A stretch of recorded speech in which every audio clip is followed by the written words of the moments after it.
Bonjour à toutes et à tous.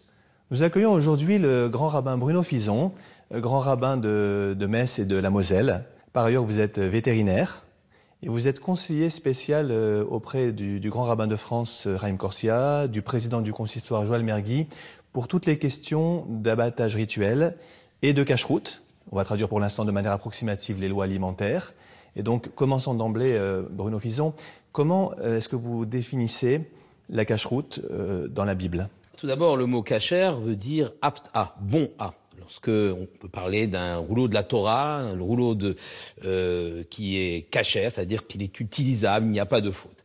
Mais évidemment, le terme cacheroute est bien spécifique et lié aux rites alimentaires, aux aliments que l'on peut consommer et ceux qu'on ne peut pas consommer.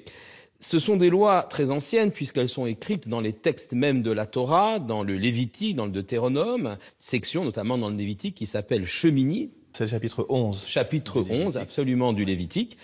Et là-bas, on nous enseigne quels sont les animaux permis et ceux qui ne le sont pas. Déjà, un premier point qui est intéressant, c'est de savoir que dans le judaïsme, il est licite de consommer de la viande. Ça n'a pas toujours été le cas. Il y a eu une période où l'homme a été végétarien au moment de la création jusqu'au déluge, et puis ensuite, il a été licite de consommer de la viande. Mais dans cette consommation de viande, il y a effectivement des animaux permis et ceux qui ne le sont pas. Alors juste au niveau du terme cacheroute, je reviens dessus parce que c'est un terme rabbinique. Absolument. Parce que dans la Bible, on ne parle pas du tout de kasher ou non kasher, on parle de pur et d'impur. Alors difficile d'ailleurs de traduire tamé, tahor, ces termes hébraïques traduits par pur et impur. C'est très difficile à traduire. Le mot kasher est plus facile à comprendre. Il s'agit de quelque chose qui est apte à être consommé. Licite, voilà, licite à être consommé. Alors, dans ces animaux qui sont kasher et ceux qui ne le sont pas, la Bible elle-même fait le distinguo entre les différentes catégories animales, suivant d'ailleurs la classification scientifique des animaux. C'est très très intéressant. Notamment parmi les mammifères, on nous parle des ruminants et ceux qui ont le sabot fendu. En vérité, d'un point de vue zoologique, il s'agit de 2 doigts chaussés de 2 sabots, comme le bœuf, alors que le cheval n'a qu'un seul doigt chaussé d'un seul sabot. Le porc, par exemple, qu'on ne consomme pas parce que... Alors le porc a un de ses critères, mais n'a pas le deuxième. Il a 2 doigts, effectivement, comme le bœuf, mais il n'est pas ruminant. Alors c'est intéressant parce que un passage du Talmud dans le traité Choulin nous explique que tous les animaux qui ont 2 doigts sont ruminants, sauf le porc. Et ça, c'est intéressant parce que c'est un genre de défi qui a été lancé à travers les âges et effectivement, ceci n'a jamais été démenti. Voilà, les sages du Talmud avaient une connaissance zoologique assez impressionnante. Certains se servent d'ailleurs de ce passage pour dire que la Torah serait d'origine divine, puisque comment Moïse pouvait savoir? Comment Moïse pouvait connaître toutes les espèces animales, c'est assez extraordinaire, les espèces qu'on trouve sur les 5 continents. Donc voilà, en ce qui concerne les mammifères. Et puis, il y a les poissons. Alors là aussi, parmi les poissons, on nous donne des critères anatomiques, les écailles et les nageoires. Ces critères, d'ailleurs, sont complétés par le Shulchan Aruch, c'est-à-dire le code de loi édité au XVIe siècle par Rabbi Yosef Karo, qui parle également d'une colonne vertébrale pour ces poissons qui seraient consommables. Alors là aussi, ça correspond à la classification biologique, car les animaux ayant écailles et nageoires ont forcément une colonne vertébrale. Là aussi, une grande connaissance chez nos sages. En ce qui concerne les oiseaux, la Torah, la Bible ne nous donne pas de critères anatomiques. Elle nous donne simplement une liste d'oiseaux qui ne seraient pas kasher. 24, certains sont reconnaissables, l'aigle, d'autres, évidemment, sont très difficiles à traduire. Grosso modo, eh bien, les oiseaux de basse-cour sont kasher, les gallinacés, la poule, etc., la pintade. Comme parfois il y a des doutes sur la traduction exacte des oiseaux, il faut avoir une sorte de tradition. Alors, il y a également, effectivement, tout à fait, la massorette, la tradition, qui se transmettent le savoir. Est-ce que cet animal fait partie des animaux consommables? Oui. Bien sûr, les animaux rampants, reptiles, batraciens, insectes, les invertébrés, donc les mollusques, les coquillages, les fruits de mer, etc., sont totalement prohibés. Donc voilà un petit peu le panel des animaux consommables. Au niveau des végétaux, on peut tout consommer, si ce n'est qu'il faut quand même procéder à une certaine vérification des végétaux pour que justement ne s'y trouvent pas quelques insectes ou parasites qui ne sont pas consommables. Ça c'est intéressant d'ailleurs de voir qu'il n'y a que dans le monde végétal qu'il n'y a pas de critères de cacheroute. Il n'y a pas de critères de cacheroute dans le monde végétal, comme si effectivement la touma, l'impureté, ne pouvait pas toucher le monde végétal. Donc ça, on revient à ce que vous avez dit en début d'émission sur Adam et Ève qui ne mangeaient que des végétaux. Voilà, c'est une vraie question qui agite un peu nos commentateurs, nos rabbins. Est-ce que l'idéal de l'homme est d'être végétarien, d'être vegan ou pas? Effectivement, au moment de la création, l'idéal de l'homme, dans la Genèse, premier chapitre, ce qui est donné à l'homme à manger, ce sont les végétaux, les arbres, les fruits, et les animaux ne sont pas consommables. Et puis vient le déluge. Alors vient le déluge, et puis Noé sauve les animaux dans son arche, et ensuite il lui est permis de consommer de la viande. On a l'impression qu'il y a une sorte de dette, c'est ça, du monde animal.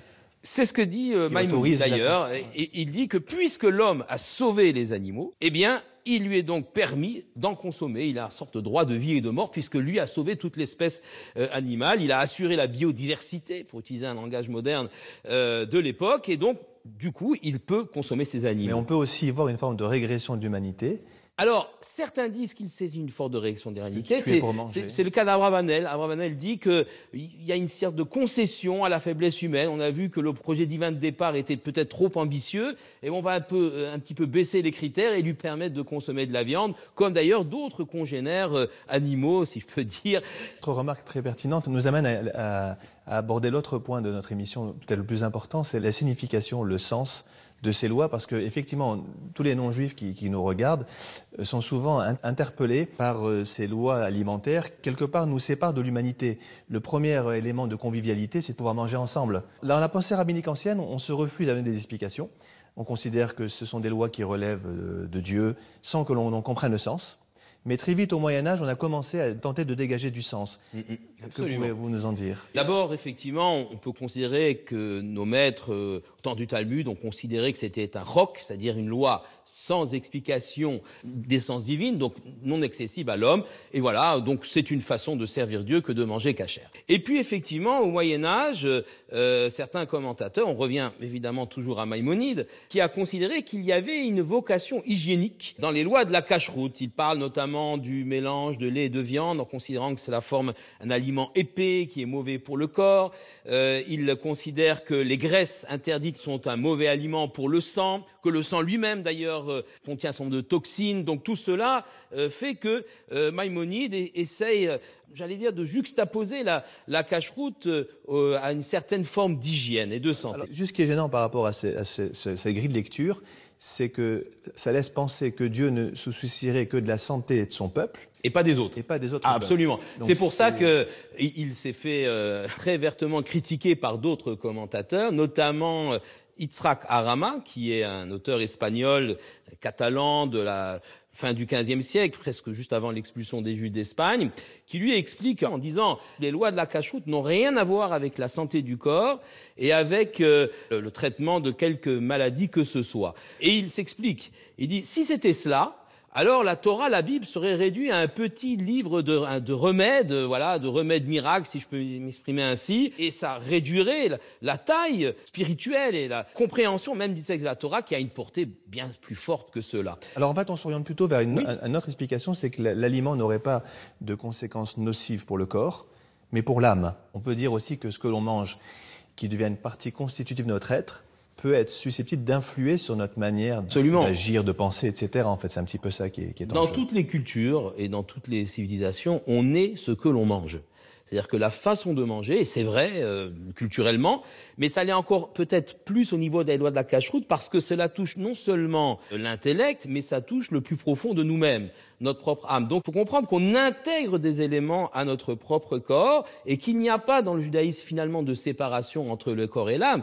Et j'ajouterais, alors c'est intéressant parce qu'on a parlé d'un vrai problème, cette séparation avec les non-juifs, avec ceux qui ne mangent pas cachère. C'est la grande question finalement. Est-ce que le peuple juif ou le judaïsme est universaliste ou est-ce qu'il est particulariste? Est-ce qu'il doit se refermer sur lui-même ou est-ce qu'il doit s'ouvrir vers le monde?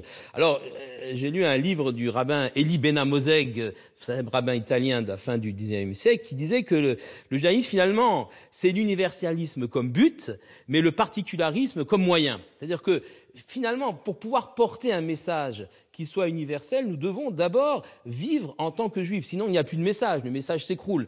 Mais ce message, nous sommes prêts à le partager avec tout à chacun. Ce qui veut dire que les lois de la cache-route qui nous séparent effectivement au niveau de la table auraient permis d'éviter l'assimilation du peuple juif. C'est indéniable, c'est clair. Cela est vrai pour les lois de la cache-route, cela est vrai pour peut-être certaines lois plus spécifiques de la cache-route comme le vin cachère. Bon, il y a un caractère, j'allais dire, ethnique évident dans les règles de la cache-route. Moi, j'aime bien cette grille de lecture. La cache-route, c'est une grille de lecture un peu philosophique, existentielle. C'est-à-dire que lorsqu'on réfléchit aux lois de la cache-route, finalement, vous l'avez dit tout à l'heure, être humain, c'est opérer des choix. Alors, par exemple, certains interprètent les sabots fendus, ça symbolise donc le choix, justement, entre deux directions. Ruminer, c'est réfléchir. D'ailleurs, en français, on dit ruminer des pensées. Oui, absolument. Donc, ça veut dire que dans l'animal cachère, il y a toute une symbolique qui dit qu'être humain, c'est réfléchir et agir en conséquence. Oui, là, vous faites allusion aux explications un peu symboliques de la cache-route. On a parlé d'une explication mystique, symbolique. On trouve ça chez Shimshon Raphaël Hirsch. D'ailleurs, c'est cette façon de voir. On parle des animaux cachères qui représenteraient la vertu, l'herbivore gentil, etc. Et par exemple, dans les volatiles, dans les volailles, bien sûr. On voit que la plupart des oiseaux non cachères sont des prédateurs. Et absolument. Ce qui veut dire que si on avait une société humaine qui se construisait avec la prédation, la loi du plus fort, etc., c'est pas une société humaine. Mais si le monde humain reprenait à son compte ce type de comportement, on serait plus dans un monde humain. Effectivement, dans le monde animal, il y a une sorte de miroir vis-à-vis de l'humain. Et la cache-route peut s'interpréter de façon symbolique. Je disais, les animaux non cachères seraient frappés d'un certain vice, les animaux cachères une certaine vertu. C'est une vision qui est tout à fait intéressante. Et si on parle des poissons, par exemple, on peut aussi interpréter les écailles et les nageoires. Les écailles, c'est ce qui protège. Donc c'est l'identité que je cherche à préserver, l'identité juive par exemple. Et les nageoires, c'est ce qui permet de se mouvoir dans le monde. Ça veut dire être capable d'être juif, mais sans se ghettoiser, s'enfermer dans son monde, mais être capable aussi de se déplacer dans la société et de préserver son identité. On peut aussi avoir cette lecture intéressante. Absolument, d'autant plus que les écailles, elles ne forment pas une carapace imperméable. Elles sont articulées. Il y a des ouvertures entre chacune des écailles, ce qui veut dire qu'effectivement, le juif doit pouvoir vivre son judaïsme pleinement, mais cela ne doit pas l'empêcher d'être très ouvert au monde. Et d'ailleurs, un certain nombre de maîtres, n'hésitez pas à étudier l'astronomie, les mathématiques, la médecine, et c'est tant mieux.